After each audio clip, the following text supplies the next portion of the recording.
Okay, and we will close out our presentations with Jamie from NoteWagon, please. Oh, there we go.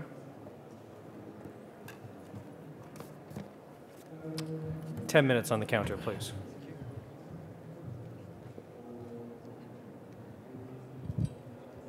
Test.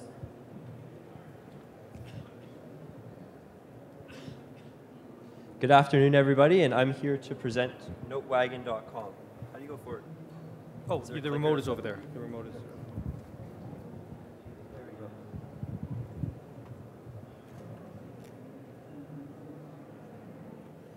Or just wave when you want to go forward. Next slide. Can we? Yeah, it's coming. Cool. Any second now. Okay. Good. So as university graduates, me and my co-founding team, we're starting to realize that university is becoming more and more stressful, and students are noticing increasing pressure to get jobs coming out of school and to keep their grades high. Universities also still taught one person at the front and hundreds, if not thousands, of people in a room trying to gain information from one person who's an expert in the subject.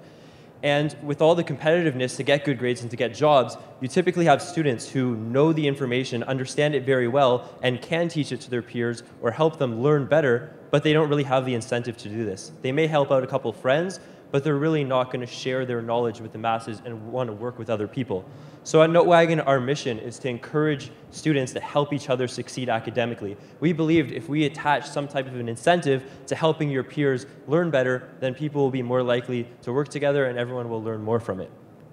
So we started off with what we call the NoteWagon Marketplace. Very simplistic. You could think of it almost like an eBay-style marketplace where students who take excellent notes in class, take excellent chapter notes, or create thorough study guides can actually post it online, make it available for sale to the rest of the students. So other students who may have had to miss some courses, or if they don't take well-organized notes, can now have the opportunity to catch up and purchase this. So all of a sudden we realized that students were uploading their notes and now they were willing to share information as soon as they had some type of financial incentive. So our go-to-market strategy, with each campus we tackle, the first thing we have to do is say, we have to get content on the site. So when students come and check out their courses to find helpful notes and materials, it will be there. So we make sure we take the 10 biggest courses at each school and we'll hire a set note taker who's responsible for uploading the content.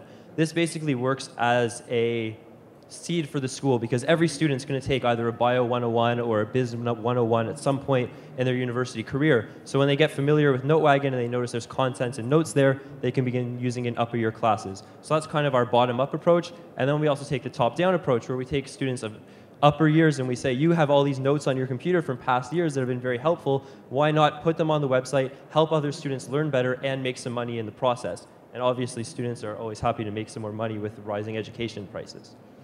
So then the second part of each campus is the go-to-market strategy, which is growth. We've noticed we've been able to get users at a very, very cheap cost per acquisition, mostly because we'll find influential figures, clubs, groups, or people on campus and get them to spread the word, and they'll earn commissions per referral.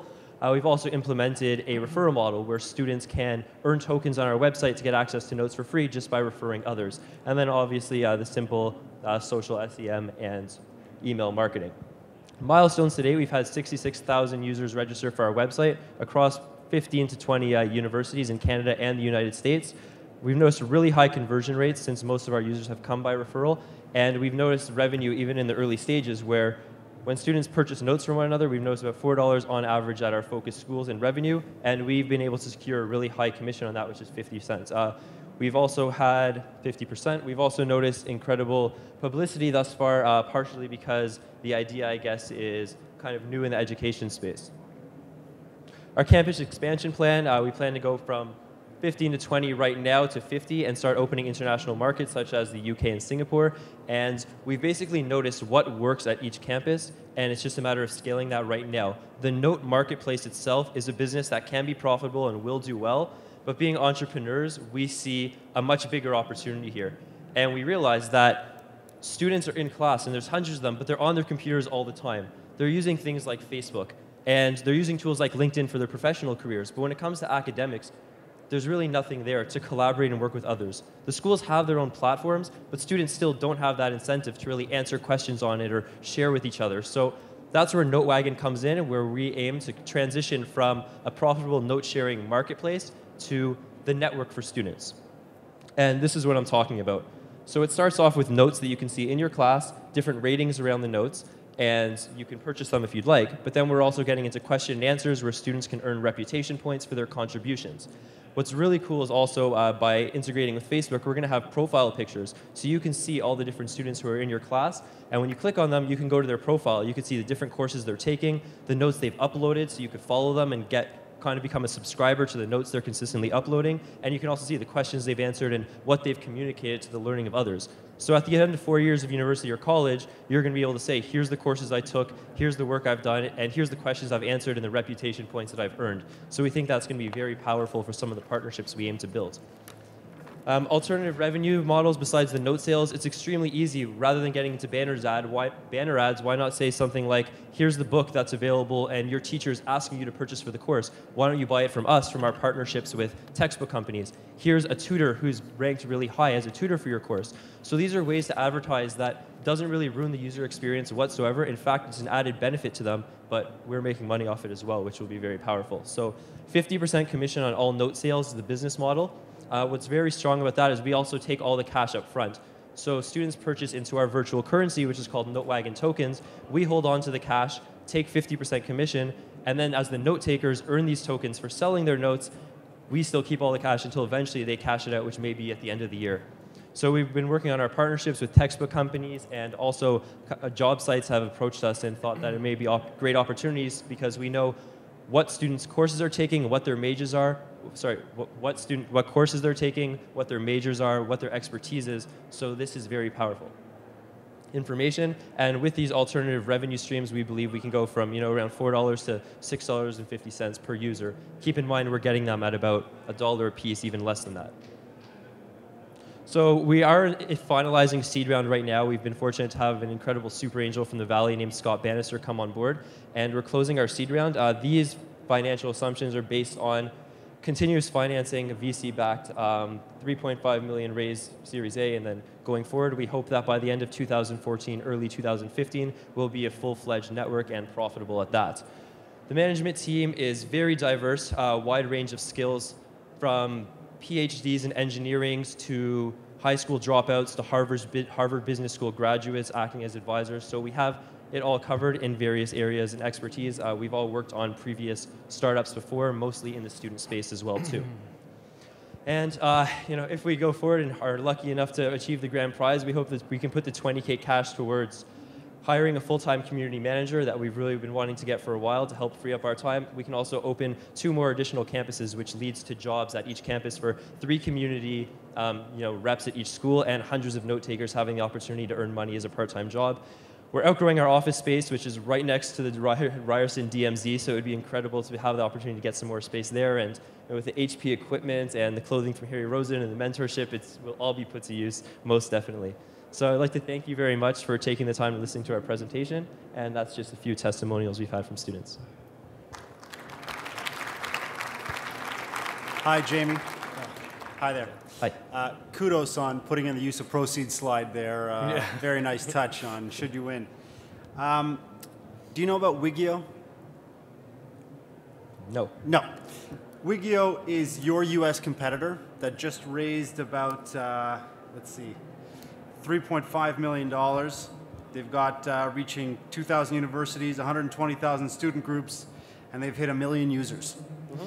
They have web conferencing, file sharing, chat, document creation, and now they're adding video messaging. That sounds like a lot of stuff that's going to confuse a lot of users. We've noticed so many people come in and say, we're going to be the network, we're going to be the Facebook, but Facebook didn't start with the infrastructure and the network they have right now. They started with profiles and they started with pictures. And that's what our note sharing platform is. It's such a simple way for students to be able to say, hey, I can log on to NoteWagon and find notes that help me do better in school. Let's check it out. Or I can make money on my notes. And that's how we've seen growing at some schools where we'll have 25% or 30% of the school plus on NoteWagon in a matter of just a few months. So this consistent engagement and coming onto our site, that's when we can now start to say, hey, now we're going to introduce textbooks or we're going to introduce other things. And if you try and do everything at once, we've noticed I could probably name another 3 or 4 people who have tried to pull off the network card, but you really have to start somewhere in each school and build on top of that once you have consistent users using your product. And that's what the marketplace is. Great. Okay. Jeff.